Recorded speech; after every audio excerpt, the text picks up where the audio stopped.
Welcome, everyone, to the Four Eyes podcast brought to you by Young OD Connect. We give you a clear view into the young optometry world across Canada and the US. And we're your hosts. I'm Dr. Amrit Bilku. And I'm Dr. Deepon Carr. We have a very sneezy Dr. Carr today. I know, it's my allergies. I'm not sick. I was at work today and everyone was asking me, are you sick? And I'm like, no. I know. My allergies are really bad, even though it's fall and there's no pollen. But I'm also allergic to my dog, which is sitting right next to me. So it might be his dander just floating into my nostrils. But I don't know. Anyways, so if you hear me sniffling, I apologize if that's on audio, but maybe that's some ASMR for some of you people. I don't know.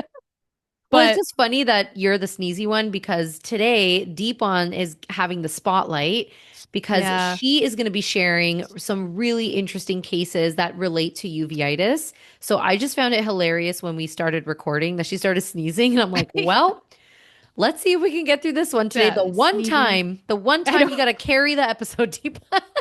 Sneezing and sniffling. I'll be sneezing heavily a few moments, but you won't hear those because we'll edit that out. Yes. But it's okay. But yeah, no, I wanted to talk about uveitis today, more about the basics of uveitis, and more specifically about anterior uveitis.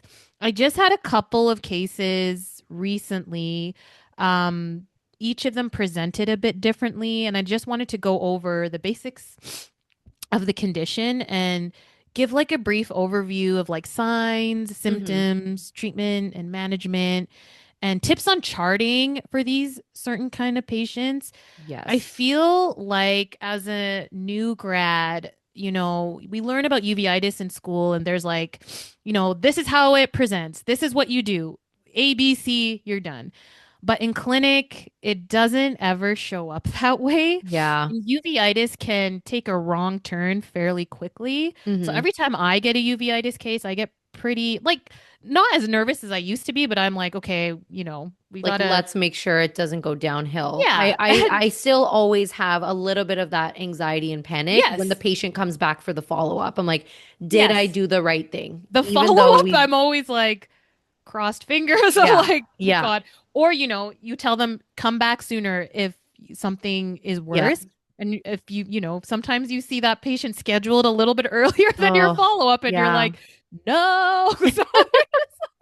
Or it's like we get like the stress-induced uveitis ourselves. And then we can't see and we're like, I can't look through the slit lamp. I'm getting my own. Yeah. So, you know, like, again, like the diagnosis and management of uveitis can be tricky for multiple reasons. The disease has variable presentations and patients sometimes provide an incomplete history, which is a very common thing. I feel like that happens, or they're very difficult to examine because they won't open their eye all the way, especially on kids, right? So if you have patients that are super light sensitive, they're not going to always listen to your instructions. And also I've had some patients that were misdiagnosed with uveitis, you know, prescribed all the drops and everything, but they actually had something else. So that's another thing we can kind of go over. So again, starting with the basics of uveitis, right? It's inflammation of the uveal tract. Obviously, that includes the iris, the ciliary body, and the choroid. And the signs and symptoms will start to show once there's a breakdown of that blood aqueous barrier, right? And anterior uveitis is restricted to the iris and the anterior part of the ciliary body. So nothing really occurs in the vitreous or the retina. If you start seeing signs there, it's time to refer. Scream and then refer. But yeah, like, you know, like patients with anterior uveitis, you know, what are the usual complaints you'll get? Well, even like they just come in with a red eye. You know, you'll have some on your schedule. Your staff is like, oh, you have an emergency. There's a red eye, which is like, it's like, how do you know? Different things, right? So in my head, because this last weekend I was working, and for this last Saturday I had 4 red eye emergencies. Oh my God. And in my head I'm like, okay. And, the staff just books them in and quickly asks them a few questions. Nothing like, it's just quick, like, okay, what seems to be the problem? And then the patient's like, oh, I have a red eye. But they don't talk about, like, what was their pain or whatever. Can you see Mm-hmm. whatever, right? They just book them in, especially if we have the space for it, which we did that Saturday. So I had like Yeah. 4 back-to-back red eyes. Jeez. And I'm like, oh my God, this It's day like can either a be it's like really a long or okay. it's like a So, KMK day all over yeah. again. So I was like, okay. So, first of all, like, what are the differential diagnosis for red eye, right? We can, Oh my gosh. obviously So anterior many. uveitis, keratitis, corneal abrasion, Viral conjunctivitis. conjunctivitis. Yeah. Yeah, like all Bacteria. scleritis. The big Yeah. one is that I'm always worried about is acute angle closure. Mm-hmm. I'm always like, oh my God, hopefully, they Yeah. don't have a headache or they're not like nauseous Yeah. or something like that. Their pressures are not like 45 or Yeah. whatever. So, yeah, but then also one of the cases I wanted to start with, I had a patient who came in first time, also didn't speak English, so we were Mm, actually communicating through Google Translate yeah. because he That's spoke. rough. Yep, so he spoke Ukrainian. He's like Mm-hmm. a 40-year-old male, 42 maybe. Literally came in, vision was 20/20 in each eye, Mm-hmm. did not complain of any pain, and just Mm. was saying, I think there's something in my right eye. It Yeah. just feels like something's in there. And this was maybe like this was not this past Saturday. This was like a couple or a Okay. month ago or something. So I'm talking about this particular case then. But yeah, so he was like, yeah, it just feels like something's in my eye. He's like, my vision is fine. I don't feel any pain. He's like, there might be a little bit of light sensitivity, but he's like, no. And this was all through Google Translate. So he's typing Yeah. through Google Translate. I'm typing back and we're, talking this way. And then I, put the fluorescein in, check all of that. He had like maybe like minimal diffuse SPK on Yeah. his right eye. Nothing So I was crazy. like, okay, I think this is, regular dry eye. I was like, can do some drops, some artificial tears because he's like, "Oh, I haven't done any drops or anything." Mm-hmm. Yeah, he's like, and he just kept on saying, he's like, "There's nothing wrong with my vision. Like my vision has always been good. There's no Mm-hmm. problems." And I was like, "Okay, well, and the redness around his eye, it was very minimal Like injection, trace. like Yeah. very trace. Like it wasn't that typical, circumlimbal Angry red injection eye. you see Mm-hmm. or really red. It was very minimal. So again, like even when you're checking, I am looking for any cells or flare or anything like that. I swear I didn't see any. So I'm But like, I agree with you. It's tough too because especially we all have had those moments where when you already have kind of made an assumption of what the yeah, diagnosis is, you're really just digging for findings in those areas of the eye. So if you yes. already think it's going to be dry eye, Yep. you're not going to spend 15 minutes looking in the anterior chamber, Yes. right? Like So, you're going to just kind of scan mhm. through it and be like, "Yep, looks empty." Look, like I wouldn't blame you for that because I would do the same Exactly. thing. So that's a really good point you bring up. I Yeah. think, yeah. So this is kind of some of the patterns I feel like when you've practiced a little bit, not that we've Hmm. practiced for like 10 years or anything, but Yeah. we've gotten into these kind of patterns like, okay, they explain the history, and he wasn't on any medications or anything, never Yeah. had any issues like this before, whatever. Like really, really simple Yeah. history, right? And his vision was 2020, didn't talk about pain or anything, right? So in my head, I already categorized it as like this is some sort of dry eye that's going on, right? Yeah. So yeah, exactly what you said. You're kind of looking for those kind of signs. And yes, like scanning the anterior chamber, yeah, I didn't again spend 15 minutes or like Yeah. really like, okay, where's that one little Yes. cell I might see, right? So in my head, I'm like, yeah, there's no cells in flare. Like this is dry eye. So I just told him, you know what? I recommended some drops from our clinic, and he was like, great, no problem. I'm gonna get the drops. I'm gonna do this 3 times a day, whatever. But I did tell him, I'm like, just letting you know, and I tell all my emergency patients this: if anything becomes worse, Yeah. you're Come losing back. vision. The redness is becoming worse. Your eye is swollen. You can't like open them the next day. Come back to me. Come back to me. And they're like, okay, sounds good. I didn't do a follow up with this guy. I was like, okay, this should like heal up in the next couple Yep. days. So whatever, this was, I don't know, like one day, and then literally 2 days later, I see him in my schedule Oh again. And no. I'm like, what the hell is this? So I go to the staff and I'm like, what's going on? Why is this person in my schedule again? What happened? Because I'm still thinking it's dry eye, right? Yes. I'm like, it's not, maybe like he might feel some irritation in 2 days. Like, what's happening? What did he say? And they were like, oh no, he said his redness got way worse. And I was Oh like, no. oh. And they were like, yeah, like they say it's like, he said it was worse than 2 days ago. And I was like, oh, okay. So then in my head, I'm like, I don't know. Cause I've had quite a few patients too Yeah. that have come back with dry. Yeah, like Yeah. if you Sometimes, know, you sometimes know. if you Like, know, sometimes you'll get some patients who like kind of over exaggerate what their symptoms are like because they just want to see you, yeah, they want confirmation, they want yeah, reassurance, and then yeah, yeah, and they will make it sound very worse over the phone so that they yeah. can make sure your staff squeezes them in that day. So Mm-hmm. I do So the same thing. Sometimes I'll ask the staff more questions like, did you also ask about this? Did you ask about yeah. this? Like, is this really something I need to see 2 days later if I assume it's Yes. dry eye versus can they push it to next week, Yeah. right? So So I like, I did yeah. mention this to my staff too. I'm like, is there like was there anything specifically said over they just said the red eye got worse. And I was like, okay, Mm, maybe I want then in my head I'm like, did it actually get worse or did it just yeah. not go away? Right. So I was in my room. He comes in, they're doing the pressures and everything. And my staff or my technician comes in and I just ask her bluntly, I'm like, how red is it? Is it even bad? Like, tell me the truth.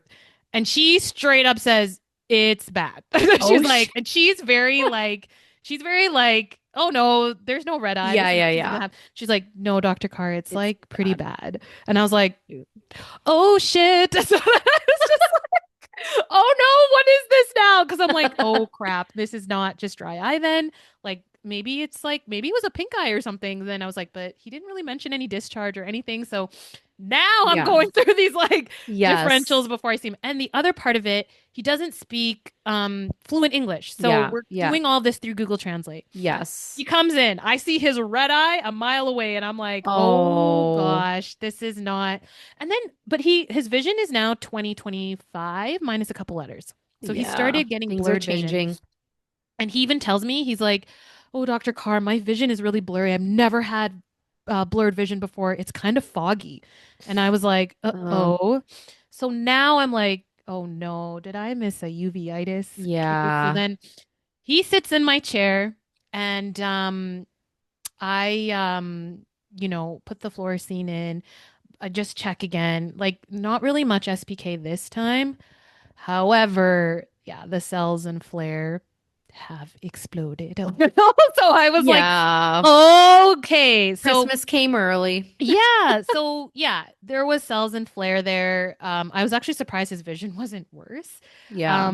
I thought it was going to be like 20/40. His pressures were lower or normal Yeah. still, but I mean, like I was gonna say the typical symptoms that we're taught in school about anterior uveitis is blurred vision. Pain is a big Hmm. one with red eye. Anyone Yeah. who says pain with a red eye, you instantly think, okay, this is likely uveitis. Yeah. Like glare sensitivity, they'll say there's a red eye, and there's like that conjunctival injection, but Yeah. pretty obvious. It's not like a minimal Yeah. injection or Yeah. that circumlimbal injection. That's the typical sign Yeah. that you'll see.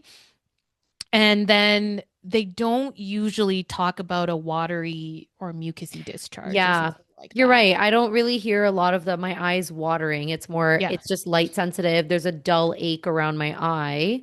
Yep.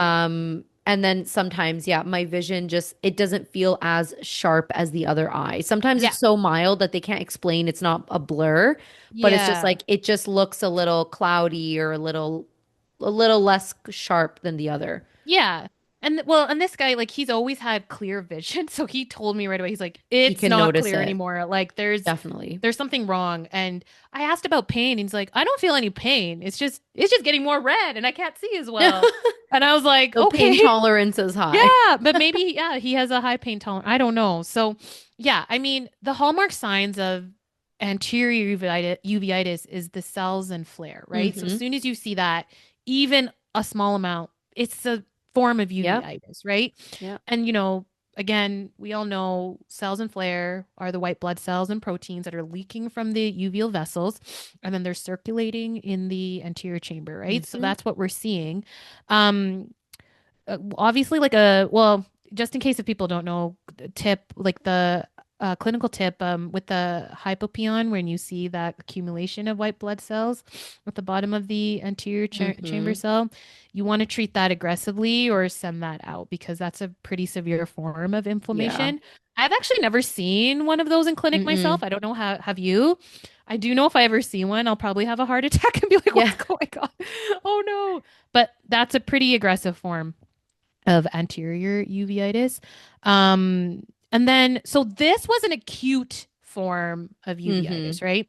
The reason why I'm just talking about all of these little minuscule signs is because this should all be charted because Yes. it's important, especially if there's multiple doctors in the clinic Who are going to see them following for up. follow-up. Oh, yeah. Which brings me to another case too. I know I'm kind of jumping around, but in his case, this was an acute form of uveitis, which happens suddenly. There's a sudden onset Hmm. with a limited duration. So that's less than 3 months, right? A chronic form is it persists more than three Hmm. months. And those are the people that usually tend to have higher IOPs because Yeah. this uveitis just doesn't go away. The Yeah. acute ones tend to have a lower one because the sorry, the what am I trying to say? I don't know. I don't know anything the, about the uveitis. liquid in the anterior chamber is not The flowing as vitreous? much. So it's not like the ciliary body is not making as much Vitreous? yeah, as much like that flow with the Yeah. Oh, like the flow within the anterior chamber yeah, has the flow slowed within that down. tumor is not as much. So it decreases a little because Got it it. recognizes their inflammation there. Yeah. So they're like, we're just gonna slow this down. So it can be like, oh, their pressures are low. Like this might not be a uveitis or but that could be like a way to misdiagnose. Yeah. And then recurrent uveitis is, there's repeated episodes separated by inactive periods Yeah. without treatment for 3 months Yeah. or more. Yeah. So it's important to kind of like diagnose that just so other doctors in the clinic or wherever their charts are sent or whatever, Yeah. they know what's going on. Yeah. So yeah, I saw the cells in flare, you know, grading it. Okay. I don't remember the charts that we had when we I were in do clinic. not. I So grade based on just how many I see and what I think, exactly. what Yeah. severity level I think it is. I Yeah. would strongly suggest even counting the cells or even saying there's more than 50 because Yeah. the other case I had, there was two of us managing this patient who had a recurrent uveitis. So Hmm. she had an episode like in January and then it went away in February and then it reoccurred again in like July or something like that. So Yeah. and then now there was I managed her the first time in January, good, gone, whatever. And then it came back and now there was two Hmm. of us managing it.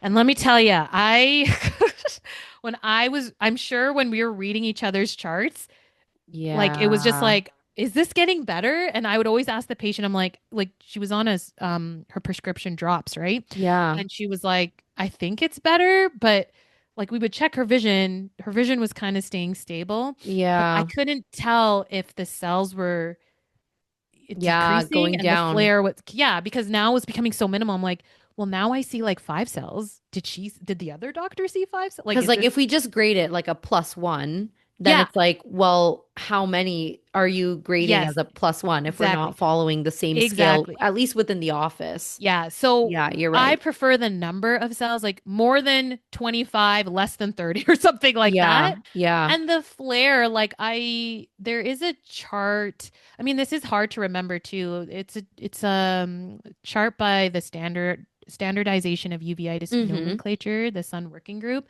So they say, so yeah, as we said with sales, just say the number in the anterior chamber or make your Mm-hmm. best guess instead of saying the grade like 0, 1, because really nobody Yeah, knows everyone's or judgment's gonna be remembers. like different. Yeah, Yeah. exactly.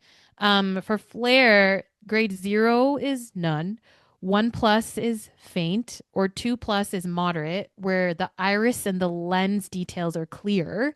That's something else you can Mm-hmm. say for flare. Say, like, this Oh. is flare, but the iris, like, this is my grading for the flare. I can see the iris and lens detail clearly. 3 plus is Oh. considered marked, but the iris and lens detail is hazy. And then 4 plus is nah, Can't intense. I see can't see anything. anything. So there's like A thick cloud in there. nothing is visible. So Oh, I that's would, helpful.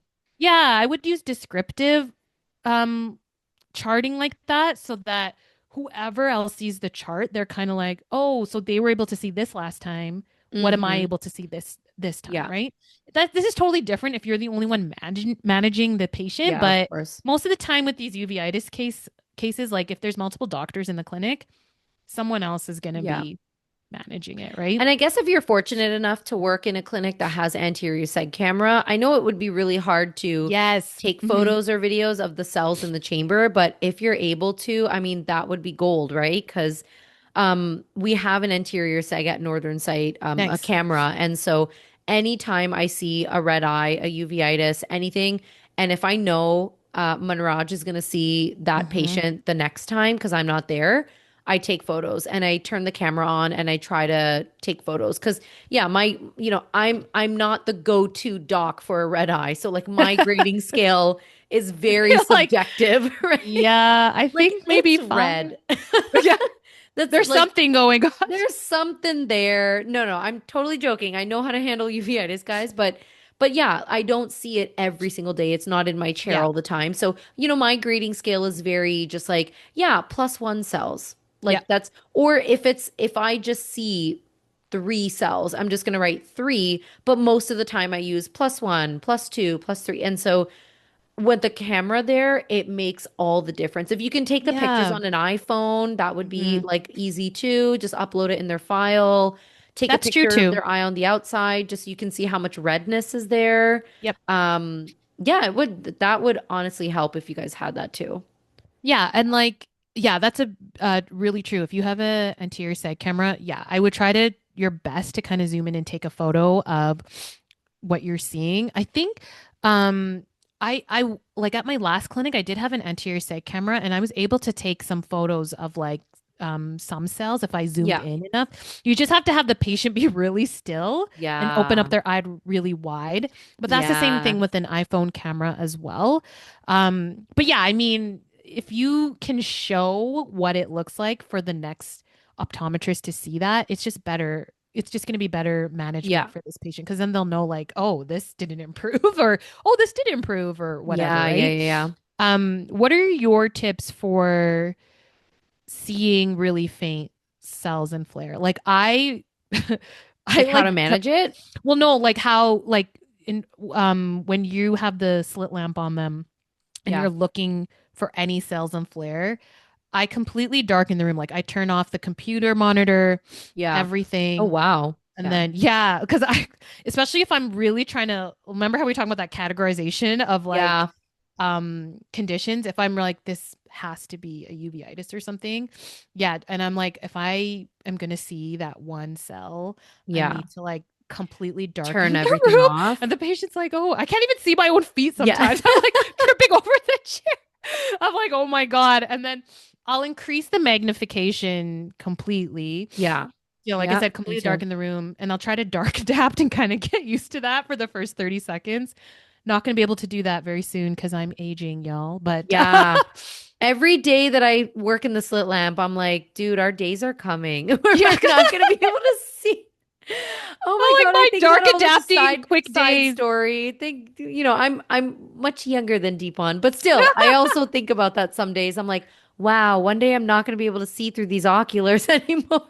Yep. But no, So, I am very similar to you, except honestly, I turn off the room lights. I don't turn off the computer, so there's still some dim lighting in there. And mhm, then I do that like funny, like I guess old school thing or what some of the lab like the doctors would show us in lab. Like I just like hover my hands over the yeah. oculars and just Oh, try to yeah. like black out my eyes connecting to the oculars so that I get no light entering my eyes unless it's through. So that does help.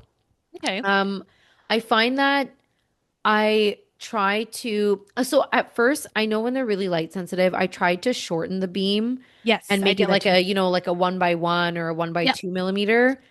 And then if I'm not seeing any cells, I'll widen the entire, or I'll vertically widen the entire beam. So I just make it all vertical. Width-wise, it's still like maybe 1 millimeter, maybe 1.5 to 2. But I have to get like the whole cross section of the cornea at that point because I'm like, Yeah. where would this 1 or 2 cells be, right? Like, Yeah. so I have to I kind of sometimes really make also sure. I'll get them to like look up and then Oh, straight I ahead have to their see eyes if it. shake like a snow globe. That's what I tell Yeah. them. Yes, I'll have them look up for 2 seconds and then look back at my ear. And then Yeah. I'll kind of tell them too, because sometimes they're in pain and they feel uncomfortable. I'm like, all right, we're going to shake your eyes like a snow globe now. Look up for Yeah, yeah, me, yeah. look straight. That does help, honestly. Yes. Like, I found it so funny to do, like during school when we were taught that. But I have caught 1 to 2 cells in some people by just having them look up and then look straight, Yes. because it, just shakes the eye a little bit, gets them moving, and then you can actually Yeah, and start to then see even stuff. like again, uveitis is should be diagnosed if you see even one One cell or cell, two yeah, cells, one right? cell That or is trace uveitis. flare, That is yeah, what it is, right? yeah, Even that could be the early startings of it. Like even for the first patient I was talking about, my Ukrainian patient, there was yeah, probably a cell in there, but I yeah, just didn't look at it closely enough, right? yeah. So, yeah, so that I do the same thing. I do like a 1 millimeter by 1 millimeter parallel pipette and then kind of Mm-hmm. scan the whole cornea. But I do take my time with it just to make sure I'm not missing anything. Mm-hmm. And like cells, yes, you'll see a couple sprinkles of those.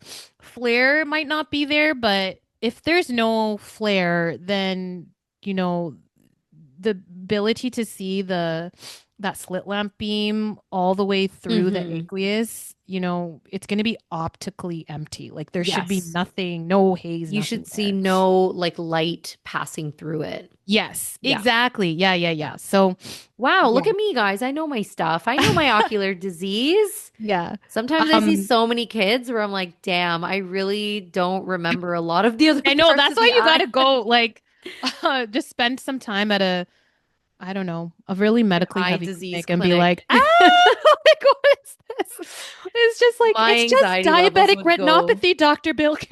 my anxiety levels would go through the roof. Actually, I was gonna say okay, interesting question for you. Mhm. How, now, do you treat a mild uveitis with like 1 cell and ace and like basically asymptomatic patient? Do you treat that differently now than a more moderate to severe uveitis in terms of what you prescribe? Oh, no, I'll still do the steroids Yeah. like a strong steroid every couple hours and follow up the next day Yeah. because I'm scared it's gonna, what happened to my first patient? Like there was Yeah. probably Like one it got cell there worse. and then boom, it like exploded in a Yeah. couple days. I don't want that to happen. So Yeah. I'll do a heavy duty steroid every couple hours. Hmm. And then if there's pain, I'll do cyclo, Yeah. cyclo or atropine Yeah.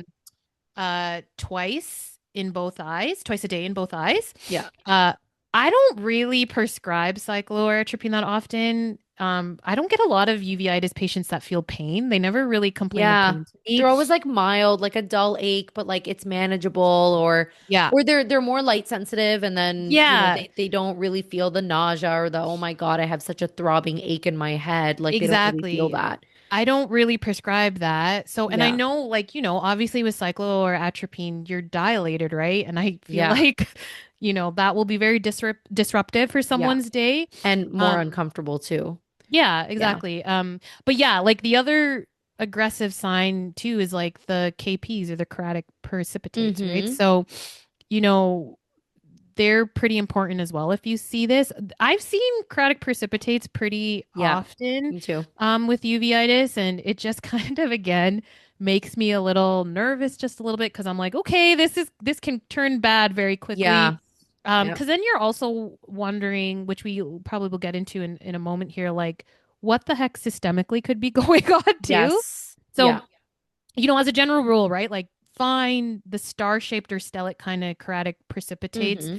are considered non-granulomatous inflammation and the non-infectious Yeah. etiologies. And then the larger, greasy, Yeah. mutton fat, oily Yep. KPs are found. Those are the scary ones that are found in the, granulomatous uveitis. And like the mutton fat KPs are suggestive of some sort of infectious, Mm-hmm. toxic, Yes. chronic disorder. Yeah. If you see that, there's something You really need to send systemically them going out. on. Yeah, Mm-hmm. this is probably not the maybe first time they've had it. Yeah. And then pigmented KPs, they've already had a previous Yeah. episode of It's uveitis, so old. you're So kind of it like gives you you're a like, hint. okay, this is has happened to you before. We need to Mm-hmm. see what's going on. Yeah.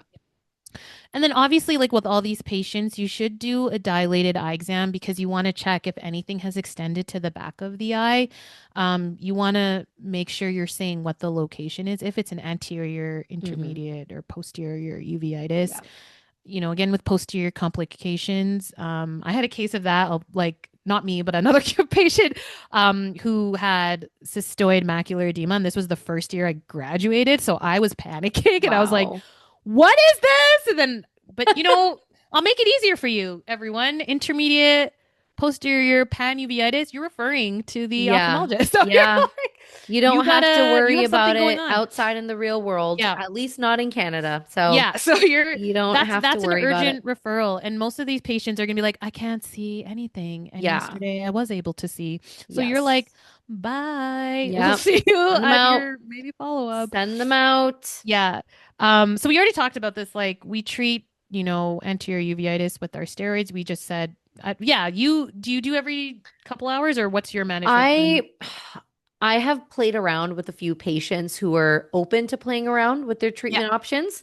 After thoroughly educating them on, what to do if it gets worse. And because I've had a handful, I get a lot of the more mild uveitis patients, Yeah. or I get a lot of just the recurring ones that Me come too. in like clockwork and they're like, give me my Maxidex, give me my Cyclo, it's happening again. Okay, Yeah. fine. And they know exactly what's going on. So and they all recover. So I haven't had any crazy, cases, thankfully, so far. The ones where the patient tells me that the symptoms sound more like a uveitis and I don't see any cells, or maybe I'll see one. And, I'll talk to them about, okay, I really think this is uveitis. I don't think this is a dry eye or conjunctivitis, whatever, whatever, but I'm not seeing a crazy amount of inflammation there. So I myself, I don't say this to every patient. This is just for you guys to know, but like I myself have self-treated my own uveitis at home with Yeah. ice cubes and like just like whiskey stones, like ice, like cold compresses, refrigerated artificial tears, and Advil. And my own Hmm. uveitis went away in about 4 days. Okay. And I self-monitor. Obviously, we're optometrists. I know what to look for and self-monitor. And yeah, it was painful, but with some ice that reduces inflammation, shrinks your blood vessels, slows down white blood cells from migrating to your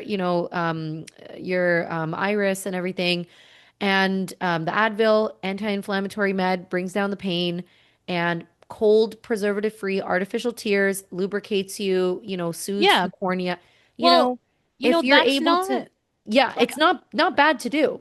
no, and the reason why is what I talked about before. I had a patient come in who was misdiagnosed with uveitis and she was put on everything, Yeah, like all the drops. all Yeah. the drops, cyclo. So she couldn't Yes. see. So I couldn't even test her vision because she's like, I can't see anything because she's dilated. Yeah. She was put on steroid drops every 2 hours, yes. And she was also put on Maxidex too. Yeah. And then Yeah. she was given like artificial tears. So she came in, she went to another clinic 2 days before, and she came in and she was like, I don't know what's happening. Nothing's getting better. She didn't want to follow up with the original doctor. So she just came in as a Hmm. walk in to our Yeah. clinic. And I requested the previous reports from the other clinic because I was like, when I was checking this patient's eye, I did not see any Any cells or cells. flare. Yeah. I was like in her eye for like 20 minutes and I'm Yeah. like, what in my head? And I didn't say anything to her. I was just like, am I missing something? Yeah. And I was just like, okay, I got to get the reports from the Yeah. previous doctor. And the previous doctor, I think she recorded maybe like three, four, five cells or something like Hmm. that. Not a lot, but I don't think I'm not 100% sure if those cells were all there because I just couldn't see Yeah, anything. anything. And this was like 2 days later Yeah, and from I the was just like, tube. okay, like I don't know, like maybe it's possible that it healed up that Yeah. quickly, but this patient now was freaking out because she also had keratitis, SPK all Yeah. over her eyes. She was dilated, Jeez. so she couldn't see anything. She Yeah, had of to work on course. her computer all day because she was in school. Yeah. So she's like, I can't see anything. My eyes are still irritated. I'm taking these drops, they're not doing anything. Yeah. So I think yes, like if you're seeing a few cells, you don't have to do the whole shabam. I don't Like, think and you have to, so I educate them very thoroughly on this. If mhm. I know that this looks like a very mild case of uveitis, I ask all the questions, the case history. They have no medical history.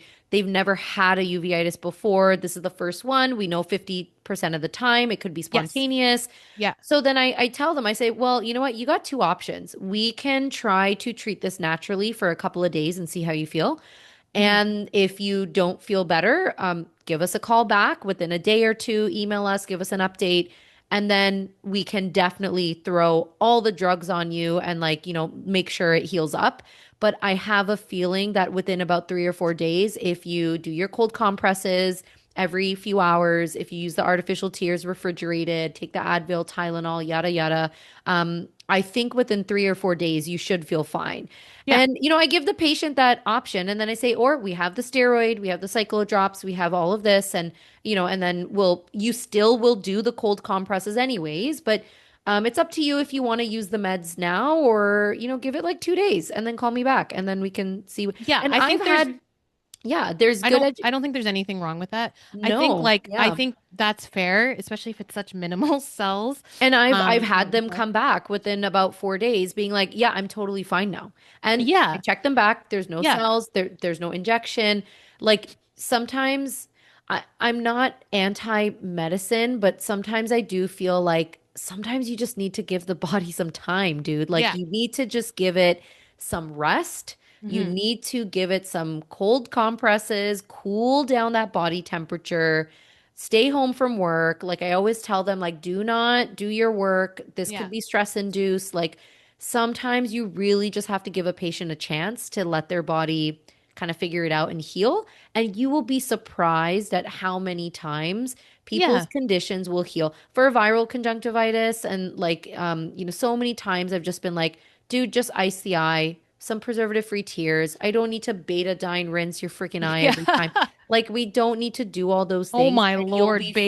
betadine rinse? When was the Like last time anyone did that? I've never Manraj does it. Like he's Oh done it, my which is God, so cool. Manraj. I think What? it's I cool. think the Like last time I heard about it was at my rotations, and even then I yeah, was like like, I eh. like he was like, yeah, like oh, do you know where we can get some betadine? I'm like, huh? I'm like, I'd be I'm the same way. like, I'd be like, betadine. No, yeah. So I'm a no. little different, but I educate the patients on it, right? I'm like, here's the meds. If you want to take it today, here's the prescription. Go for it. If you want to Yes. hold off, do the more natural things. Come back in about 2 days or three, and let's see what happens. And when you Yeah. see that person with like one cell, two, sometimes they really do heal. But I Yeah. feel like in your case. I think like I don't know like I think for your case with a guy who had like one cell that you might have missed, I'm very curious too to see though you just said artificial tears because it's more dry eyes. Hmm. I'm curious if you added the cold compresses, the refrigerated artificial tears and Advil. Like and Oh, I, yeah. I If it would have been wonder better. like would it have slowly then come on like Yeah. maybe a little bit A little bit. worse But versus then it would like have an completely angry. missed it. I don't know. Maybe he might have been like, came back like 2 weeks later and been like, now it's really bad or something. I don't know. Well, yeah, then at least you could have slowed it down, which, Yeah. okay, cool, it lingers a little bit, but I mean, who knows how long it was there for prior? Yeah. I don't If know. really has like He did very say it high pain started tolerance. the day before. Because I remember he was like, Okay. oh, it just started. The irritation started the day before. Yeah. That's why I was like, But you'd yeah, be this doesn't monitoring work. anyways. You wouldn't let Yeah. him go for like Oh, two yeah, yeah, yeah. weeks, Because right? that's what I said. Like, But I'm come very back. curious to see if you added that. I'm curious to see would If it he would have. have blown up like that Maybe quickly not. I don't know. over, who But knows? I'm sure there's other underlying reasons why it got bad yeah, that I mean, fast. he's never, But this was, I can't remember when this was recent when I saw him, and he's never had anything come back yeah. yet. Like, I see his kids now, and he's like, Yeah. my eye is still good. And I'm like, "Okay, You're good." like, He did. I'm like, good. He'll thank like show me through God. Google Trends, like, eye is still good. And I'm like, Oh that's my God, I good. love that. So yeah, like he's a really nice person. And I was just like, okay, yeah, great. Yeah. But yeah, like I think too, like with that patient, um, who might have been like misdiagnosed with uveitis. I Yeah. think it was more of a dry eye issue, like like an advanced dry eye issue she had Yes. with the Yeah. irritation and the redness. And then all the prescription drops that are usually used for Yeah. anterior uveitis was put on her. It just disrupted things more. And obviously that will um, make your SBK worse. I mean, these meds yeah, are not soothing. Like I tell no, my patients that all the time because when they have the irritation from the uveitis, they'll be like, "Well, my eye's still burning." I'm like, "Are you using the preservative-free drop?" yeah, "No, I'm using the meds." Yeah, they're not soothing. Like they yeah, are meant yeah. They're to not gonna, yeah, scratch your eyes so they could get in there. Like they have the preservatives for a reason. yeah. So So they're not soothing anyways. So yeah, we completely changed that management plan for that patient, Yeah. took her off all the drops. Did you I just think the do like steroids, heavy artificial tears, like just for the yeah, dry and eyes? like hot compress. And Yeah. because the dilation was going to last for 48 hours. So I wanted to Yeah. follow up with her after 40 hours to Yeah. actually get an accurate view Yeah. of her or VA assessment of measurement. her Yeah. vision. So she was fine after that. But yeah, I mean, I think sometimes as new grads, we're taught to like, okay, you see this, you got to do this. But I think it's like also and not as I said before in this episode, patients don't always give the full history, but we Mm-hmm. kind of have to drag it out of them. Yes. Like what you said, education is super important. Like if Yeah. nothing's getting better, come back, whatever.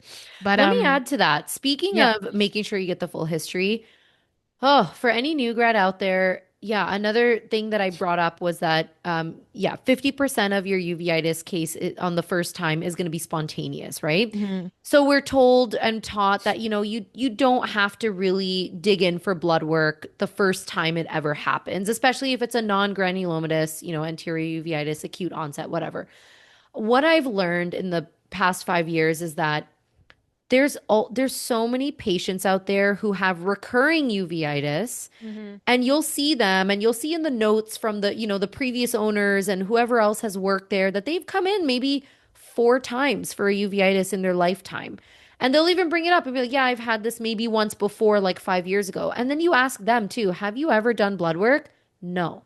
Mhm. And they never do because there's a very good chance that every time they're seeing a doctor for their recurring uveitis, they're seeing a new doctor. So then and then they might not bring up the history and then they might not tell you the full story and then that doctor is always going to assume, "Okay, this is your first occurrence." Yeah. So we don't need blood work. And so what I've started to do is just totally disregard the 50% spontaneous Yeah.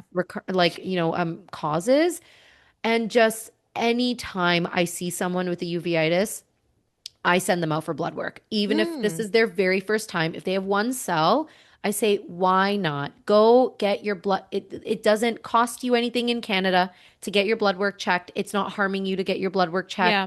Just do it, even if it's the first time you've ever done it, because you need a baseline and there's still a 50% chance it's something else. Yeah. Yeah. So, that's one of my tips is just do the blood work every single time and every time because when it's recurring, if their blood work Oh was yeah. clear the first Yeah. 3 times, that doesn't mean it's going to be clear the next time. Even They could still have something underlying, getting Yeah, worse. even if it's the second recurrence, like this patient Do it that every me time. and the other doctor was managing, this was her second recurrence, so I'm sending her out for Yeah. blood work. Yeah. Um, so yeah, like that's a discussion that Hmm. needs to be had.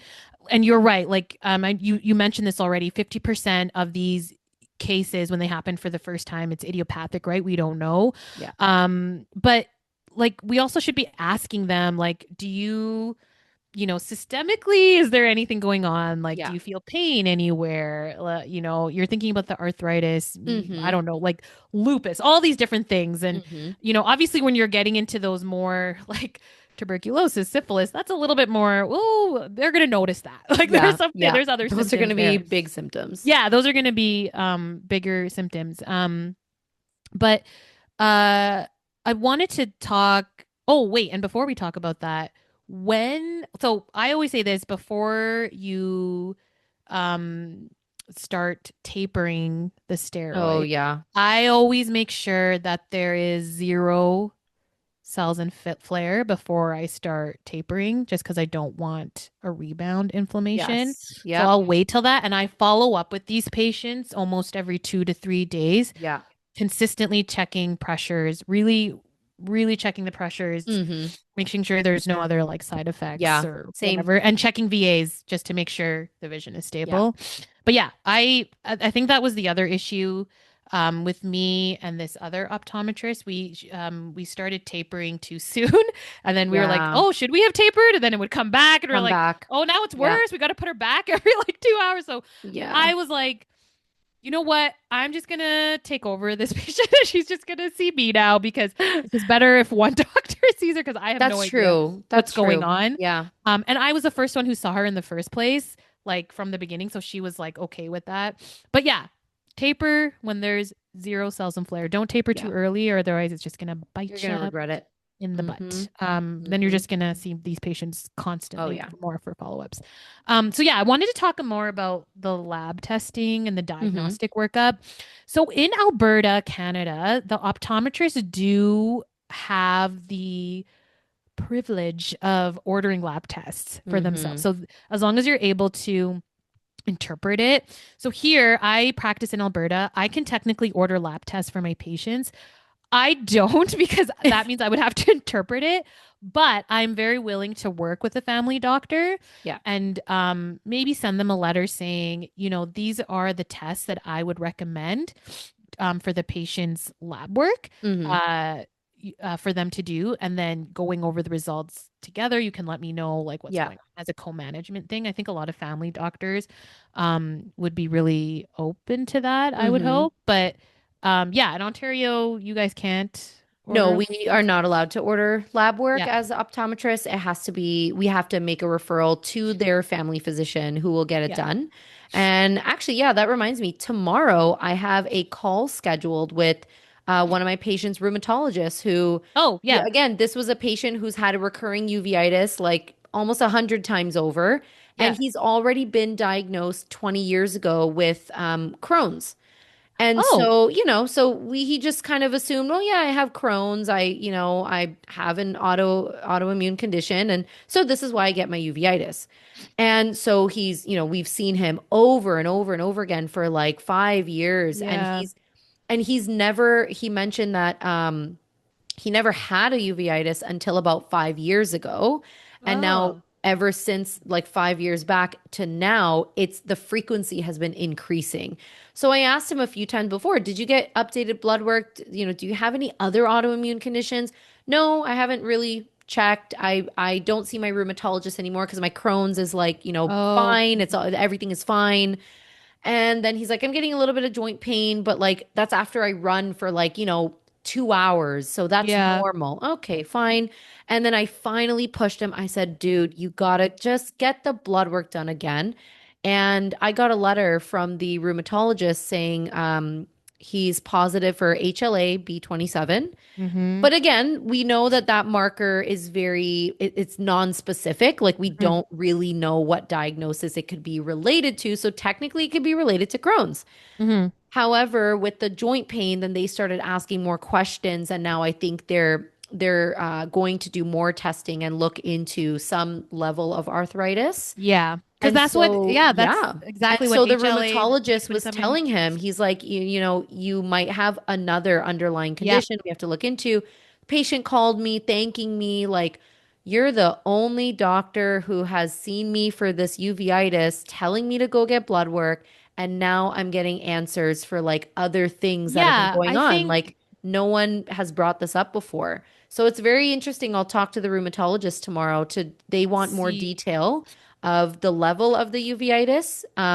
They said if it's sight threatening, then they want to start him on some biologics. Yep.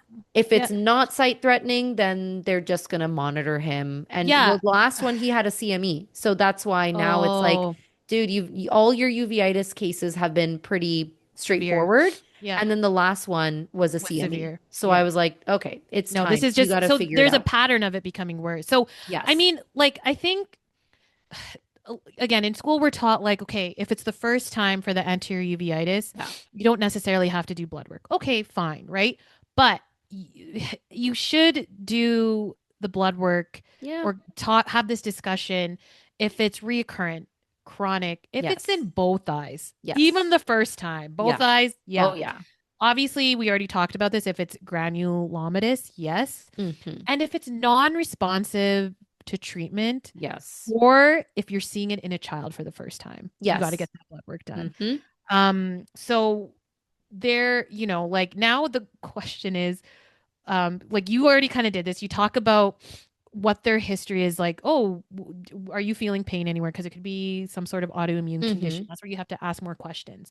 If there's patients, like the patient I was co-managing with this other optometrist, I asked her if there was any systemic issue. She's not on any medication. She's not on Yeah. anything. There was no significant history or systemic physical findings for her. Um, why she was getting now this reoccurrent uveitis. And now I'm like, yeah, girl, we got to get some blood work done. I got Yeah. to send a Just get letter it to your checked. family doctor. Um, and suggest some, like a diagnostic workup. Hmm. The question is now, like, what do you ask for the family doctor? Because one time when I early on in my career, I just sent the doctor, like the family doctor, blood work needs to be done because this patient is getting a reoccurring uveitis. He sent a letter back to me and he was like, It's like, what blood what work? what blood work? Like, what do you want to get done? Like, what needs to be done? Yeah. And then I was like, dang, shouldn't you know this already? I was like, maybe I should know this. So Yeah. I think like a good start out point is you're gonna start with the CBC or the Hmm. complete blood count, right? Hmm. That's what you're gonna start with as well, and then the complete metabolic panel. Then CMP. Yep. yep. And then HLA B27, because that's going to Hmm. rule out, what is it? Ankylosing Hmm. spondylitis, reactive arthritis, all the arthritises, and then Crohn's, like any Hmm. inflammatory bowel diseases. Then you want to maybe consider ACE or the angiotensin converting enzyme Hmm. for sarcoidosis. If you suspect that, like that's like an instant referral because Yeah. there's other things that need to be done, like a chest Yeah. X-ray and like a chest CT possibly. Rapid plasma reagent is for syphilis, but again, Hmm. that's a more infectious condition. And So then in for children, the definitely, big ones, sorry, for the big ones like sarcoid and TB, yeah, I usually have that written in my letter as yeah, like an additional add-on if the doctor um suspects it. So I'll say, yes, here's all the lab that's a work good I point. Yeah, recommend you do. Please include chest x-ray and PPD and whatever for ruling out tuberculosis and sarcoid if you suspect based on hmm, patient symptoms yeah, or questionnaire that they need more. So I'll yeah, write it so it's kind of in the doctor's head, but I'm not always pushing for it like, like right away yeah. And I because think I like sometimes don't know like yeah what other symptoms would I be looking for other than like difficult like coughing, chest pain, difficulty exactly. breathing. Yeah. And yeah, so that's a good point. You don't have to say the specific tests. Like I feel like the family doctor will know, but just mentioning the Hmm. overall conditions will be helpful. Yes. And I feel like HLA B27 is the one that's missed quite often. Yes. So just with standardized blood tests, Well, they're always and going to do, thyroid levels. yeah, and thyroid Bring levels thyroid too, right? level. I think that one's often missed because Yeah. we don't keep in mind as much that thyroid disease is autoimmune, so that can cause a lot. I mean, that I have Hashimoto's thyroiditis, so I had my first uveitis like 3 years ago, and Yeah. and that's when my thyroid levels were really not well Yeah. controlled, so that can cause it as well. Yeah. So yeah, talking about Hmm. thyroid levels as well or thyroid testing. Yeah. And also like especially in kids, you want to definitely consider the rheumatoid Yeah. factor to rule out or rheumatoid factor or Hmm. ANA to help rule out juvenile idiopathic arthritis, because Yeah. that's, if you're seeing uveitis in kids, that needs to be Oh yeah. handled Needs very to be checked quickly. out. Yeah. Because yeah, that could definitely lead to other conditions, but that's a good starting point. Like, I think if you like, if you're gonna request blood work, just sending that letter to the family doctor, so it gives a starting point for the family Mm-hmm. doctor, especially if the family doctor is like, I wasn't expecting any of this. Like, what's Yeah. going on? Yeah. So they can order that and then send a report back to you, and you guys can kind of co-manage this patient together to see what's Yeah. going on. Yeah. So, That's a uh, good summary. yeah, I'm glad we went I'm through really those excited to cases. see when I Yeah. send that letter for that reoccurring patient what happens, because she literally is like, I don't have anything wrong. Like, I don't know Yeah. what this could be. And I'm like, nah, girl, we're gonna do some blood work. So I was like, Yeah. so I know what I'm gonna send to the family doctor, and I'm really curious to see what comes back. Um, yeah, I mean, if it's all negative, I feel like I've heard that the HLA-B27 can be negative Yeah. in Yeah. certain times if Can you have to still, do it yeah. repeatedly to find that positive Which is, sometimes. yeah, which is why I highly recommend if you have a recurring situation again and they've already done blood work before, just have them do it again. Even if it's Yes. 3 months later, 4 months later, Yes. your body changes. It does not stay exactly where it was like Yeah. 5 months ago.